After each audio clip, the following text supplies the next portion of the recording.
Está começando mais um episódio bônus, especial e bonitão, com o senhor que além de contador de histórias e vivedor de coisas incríveis, agora também é escritor. Não é verdade, seu Cuia? Mais ou menos, Lucas. Também não sou escritor. Mas o senhor escreveu um conto aqui pro Sarau, e um conto muito bom, inclusive. Obrigado, mas eu escrevi só um. Não posso ser chamado de escritor. Claro que pode. Se não for escritor, o senhor é o quê, então? Eu diria desocupado. Mas o senhor estava sem nada para fazer e escreveu um conto para ser apresentado aqui no Sarau? O senhor é um escritor. As coisas que a gente faz de brincadeira também são consideradas coisas que a gente faz? Nossa, boa pergunta. Eu diria que eu acho que sim. Se eu fizer uma aula experimental de polidense, eu já sou um polidançarino? Aí eu já não sei, seu Cuia. Então, tá vendo? Mas é porque nesse caso, o senhor tá fazendo uma aula. Como escritor, o senhor não fez uma aula. O senhor produziu e apresentou. Se o senhor apresentasse alguma coisa de polidense, aí o senhor pode ser um polidançarino, sim. Olha, faz sentido. Mas se for assim, então para ser um engenheiro eu vou ter que fazer o quê? Um engenho ou uma engenhoca? Não sei, boa pergunta. É porque tem que pensar nessas coisas. Eu mesmo só não me considero engenheiro porque eu nunca engenhei. Que na verdade eu sei fazer tudo que esses rapazes novos faz. Sei fazer os cálculos, as medição, as construção. O senhor estudou, seu Cuia? Estudei, mas não engenharia. Por isso que eu nunca engenhei, assim, de verdade. Mas eu organizava as construções da minha época quando nem existia essa profissão.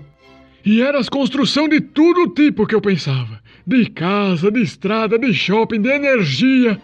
Todo mundo vinha perguntar pra mim como que devia construir as coisas.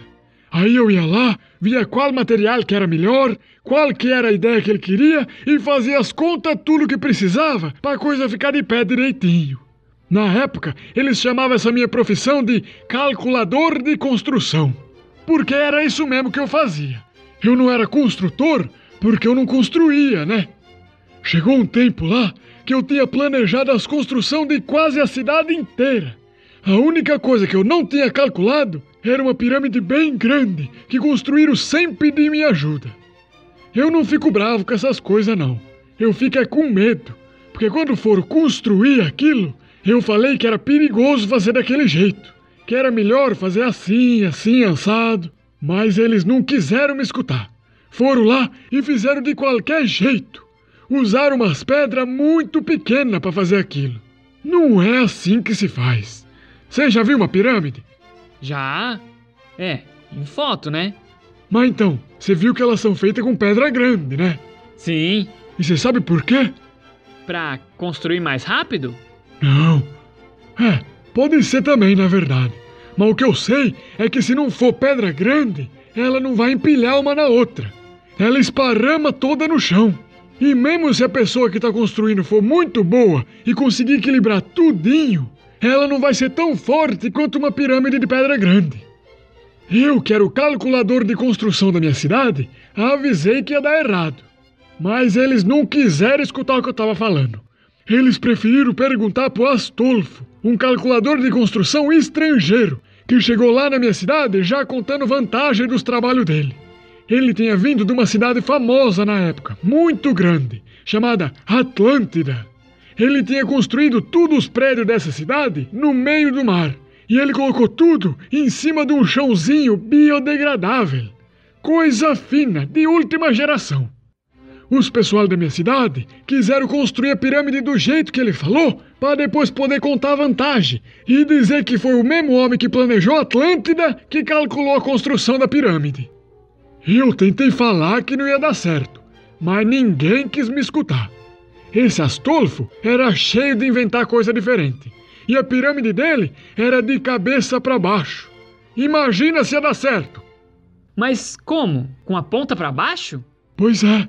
Nunca que ia dar certo. E com as pedras pequenas ainda. Tava tudo errado.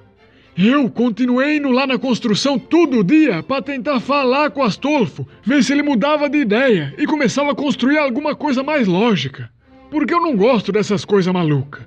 Pra mim, as coisas têm que fazer sentido, sabe? Mas ele não me deu ouvido.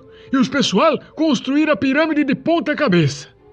Eu, que não sou bobo, ia lá durante as noites e trocava as pedras pequenas por pedra grande, pra pelo menos ficar mais apoiadinha as coisas. No final, ficou lá construída a pirâmide. É bonita, muito doida, mas eu concordo que é bonita. Claro que mesmo não sendo eu que fiz os cálculos, só ficou tudo em pé porque eu que organizei as coisas, né? E o Astolfo era tão doido que ele nem percebeu que alguém tinha trocado as pedras pequenas. Aliás, depois da inauguração da pirâmide de ponta cabeça, ele teve que sair correndo porque a cidade dele lá, a Atlântida, estava afundando no mar. Coitado. Mas ele não era um bom calculador de construção mesmo. Ele nem tinha pensado que colocar um chão biodegradável no mar era perigoso porque podia estragar muito rápido.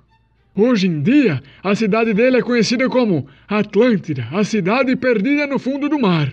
Mas no meu tempo, era Atlântida, a cidade que boia em cima do chão biodegradável. Puxa vida, seu Cuia. Eu não sabia que a Atlântida ficava em cima de um chão biodegradável. Ficava. Ficou por pouco tempo, né? Foi ideia do Astolfo. Mas então a Atlântida afundou por causa de um engenheiro meio doido? Não, nem tinha essa profissão naquela época. Foi por causa de um calculador de construção doido.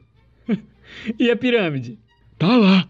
Ouvi dizer que depois de um tempo começaram a construir casa em cima da base dela, que ficava lá em cima, né? Aí por causa do peso, ela começou a se enfiar no chão. E hoje em dia, ela já tá quase no nível do chão normal. As pessoas começaram a chamar ela de pirâmide enfiada na terra. E agora chamam o que sobrou para fora da terra de degrauzinho da cidade. Não é mais tão impressionante como era. Ninguém nem sabe mais que foi o grande Astolfo que calculou aquilo. E ele calculou mais coisa aí pelo mundo afora? Olha, que eu saiba não. Porque depois da vergonha que ele passou com a cidade de Atlântida, ninguém mais quis chamar ele para calcular as coisas. E o senhor, calculou alguma construção famosa? Não, foi só umas coisas meio básicas. Mas eu viajei muito calculando as coisas básicas. A cidade dos Inca mesmo, eu que ajudei a construir o sistema de rua e o sistema de esgoto deles. Mas os monumentos bonitos foram eles mesmo que fizeram. Entendi. E mesmo sem engenhar, o senhor é mais engenheiro que muito engenheiro por aí. Mas aí que tá.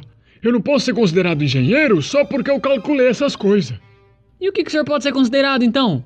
Ah, hoje em dia eu sou considerado só idoso mesmo. Que isso? Como só idoso?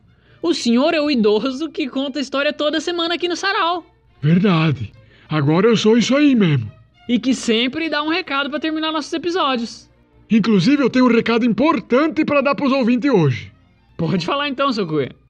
Atenção, ouvinte! Se você não toma café da manhã, comece a tomar. Porque senão um dia alguém pode levar um café da manhã na cama para você e você vai ser obrigado a tomar. E para não fazer desfeita, vai ter que tomar sorrindo ainda por cima.